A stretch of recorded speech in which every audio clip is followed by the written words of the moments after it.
So we're going to do another example. So Jeffrey, as an 8-year-old, established a mean time of 16 seconds for swimming the 25-yard freestyle.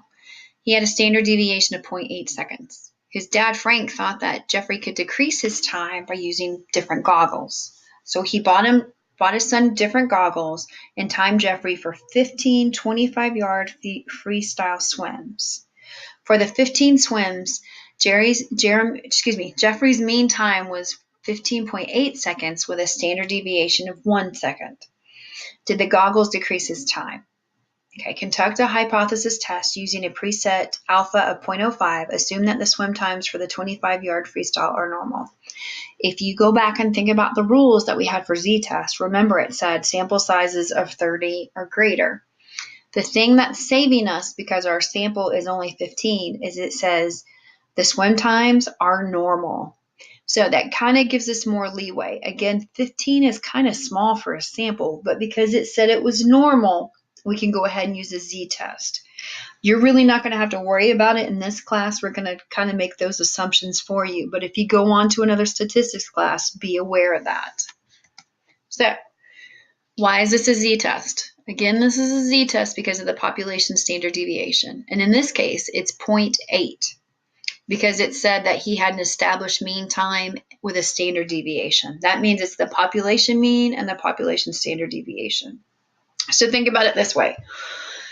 Say he's been swimming for 3 years or whatever. All the other times he was swimming and they took his times and they added it to, so they have a sheet of all his statistics of like, for the freestyle, each race he did, how long it took him, the average time. And from there, they can make that the population. So now what happened is Dad bought him new goggles and he wants to compare these 15 swims with the new goggles compared to the swims he had before. That's basically what we're doing. So again, this was a less than. So I'm going to start with my alternative. The mean was less than 16 seconds. The alternative was the mean was less than 16 seconds. The null is the mean is greater than equal to 16 seconds.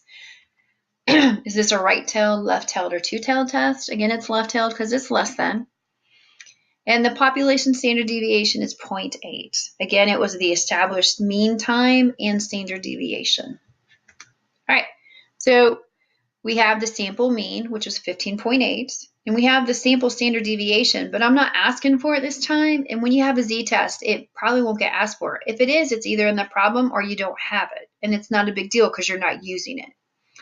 So your sample size is 15. And again, you know it's a z-test because the population standard deviation was known. All right. This is what I have because I put them into the website and into the calculator, and you can see what I did. So you might want to play with this one on your own and check yourself to see what you got. And the great thing about this, again, is you see that my z-score out of the calculator and out of the website are the same, as well as my p-values. My p-values are slightly different, but not enough to be concerned about. All right. So z-test statistic was negative 0.96 and my p-value was 0.16. At the 0.05 level of significance, 0.16 is greater than 0.05, so I failed to reject my null again. Why? My p was larger than my alpha. So at the 5% level of significance, we can conclude that Jeffrey did not swim faster with his new goggles.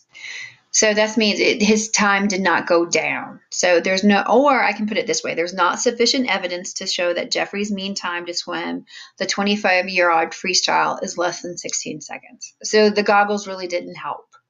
So Dad spent all that money on nothing. So when you do the practice problems, take your time. And I even made a flow chart for z-test because I think it will help you organize your data and what you're getting. Take your time on these. Yes, they can be tough, but if you follow the steps, it will become easier as you go.